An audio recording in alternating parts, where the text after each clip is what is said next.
Press the bell icon on the YouTube app and never miss another update.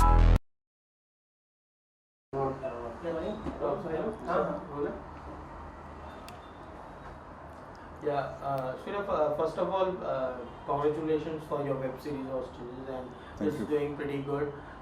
Tell us something about your character first. What sort of character you are playing in?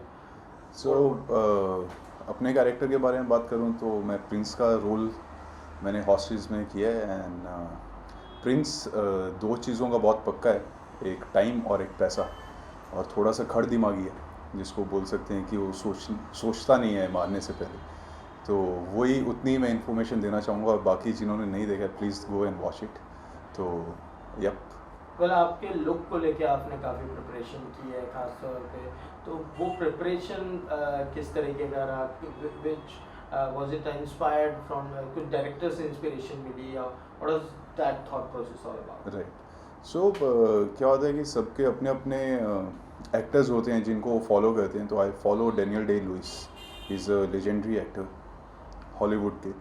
तो उनका जितना भी मैंने research किया था इस character को करने से पहले, तो काफ़ी सारा मैंने उनके बारे में पढ़ा कि वो किस तरह से एक कैरेक्टर में आते हैं। क्योंकि आप अगर उनकी फिल्म्स देखेंगे तो हर एक फिल्म में उनका डिफरेंट एक कैरेक्टर दिखता है आपको। तो मैंने यही सोचा था कि ओके ठीक है, अगर करना है ये रोल तो इसको जस्टिस देना चाहिए। एंड फर्स्ट ऑफ ऑल सबसे पहले सभी को मैं बोलता हूँ कि आप कोई भी पार्ट करो तो उसको जस्टिस दो, जिसको हम बोले कि पूरी 100-200% लगा दो ताकि कोई प्रॉब्लम ना रहे। तो सबसे पहले 10 अप्रैल, मेरे को डेट्स थोड़ी याद रहती, नाम याद नहीं रहते। तो 10 अप्रैल को हम मिले थे पिछले साल महबूब स्टूडियो में सुधीर सर के साथ। मुझे थोड़ा आइडिया था कि मुझे ये लुक रखना है, बट था कि हाँ मैं अभी तक सुधीर सर से नहीं मिला हूँ, तो एक बार मैं मिल लूँगा, उनसे डिस्कस करूँगा, तो और मुझे थोड़ा विजन मिलेगा कि क्या करना है क्या नहीं करना है। तो मैं उनसे मिला, उनसे बात हुई, ये वो सब चीज़ें। तो उन्होंने बोला कि हाँ ठीक है, एक काम कर, अभी अपना दाढ़ी उगाना शुरू कर दे, चेस्ट के बाल उगाना शुरू कर दे, like a chimpanzee, just become a chimpanzee right now. वो जैसे चलता है चिंपैंजी, जैसे चलता है, सब कुछ हिला देता है ना, just become a chimpanzee. I was like ठीक है ओके, तो वही करता हूँ। तो मैंने दाढ़ी उगाया। एंड देन क्या था कि 10th को हम फर्स्ट टाइम मिले थे, 7 मई से पिछले साल 2018 में हमारा शूट स्टार्ट हो जाना था। तो मेरे पास गिने चुने बड़ी मुश्किल से 20 दिन थे कि जिस पे मैं काम कर सकता था। तो सबसे पहले मेरा लुक सॉर्टेड हो गया कि हाँ ठीक है, मुझे अभी इस पर वर्कआउट नहीं करना है। डायरेक्टर ने बोल दिया है कि दाढ़ी उगानी है, बाल उगाने हैं, okay let's go for it. हाँ, and then I got pierced also, मैंने कानों में बालियाँ डाली थी बड़ी बड़ी। तो उसके बाद I started working on my back story, जो कि बहुत इम्पॉर्टेंट होती है हर एक कैरेक्टर के लिए, कि वो कहाँ से आया है, क्यों आया है, क्या करने जाएगा, क्या, ये सब चीज़ें लिखना बहुत ज़रूरी है। सुदीप जी की तरफ से क्या ब्रीफ था, किसी दाढ़ी उगाने की किस तरह का कैरेक्टर था, वो ब्रीफ? वो भी था, लेकिन वो हमारा जो फर्स्ट मीटिंग था सुधीर सर के साथ, वो बेसिकली लुक टेस्ट के ऊपर हम काम कर रहे थे कि किस तरह के कॉस्ट्यूम पहनेंगे, क्या होंगे। एंड एक और बहुत इंटरेस्टिंग चीज़ बताता हूँ कि जो इस शो में मैंने कॉस्ट्यूम डाला है, वो मेरी अपनी तरफ से एक सजेशन दी गई है कि ये इस तरह का दिखना चाहिए। तो जो भी मेरे पास कपड़े थे, डेनिम जैकेट, एक रेड कलर का कुर्ता, नॉर्मल डेनिम्स, तो मैं क्लिक करके, बूट्स, ये सब क्लिक करके मैं सुधीर सर को भेजता रहता था। तो सुधीर सर का ये था कि अभी के लिए इतना ही है। एंड देन 2-3 दिन बाद हमारी वर्कशॉप वैसे भी स्टार्ट होने वाली थी। तो हमने ऑलमोस्ट 15 दिन वर्कशॉप किया है सुधीर सर के साथ। तो वो भी बहुत अच्छा एक्सपीरियंस रहा सुधीर सर के साथ हमारा वर्कशॉप करने का। तो जिसमें कि उनका एक वे है जो कि मुझे बहुत पसंद आया एज एन एक्टर, कि वो spontaneous, basically spontaneity and instinct के ऊपर काम करते हैं। वो ये नहीं है कि कोई चीज़ प्लान कर लेंगे कि ये सीन हम इसी तरह से करेंगे। तो फ्लेक्सिबल होना चाहिए आई थिंक।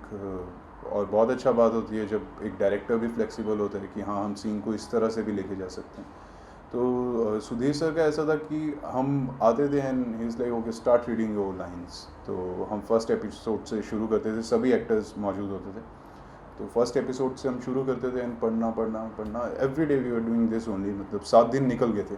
तो उस एक टाइम पे आके समझ आया कि यार ये डेली लाइंस पढ़ रहे हैं, बट कुछ टाइम के बाद समझ आया कि लाइंस पढ़ने से आपको पता चलता है कि सब टेक्स्ट क्या है।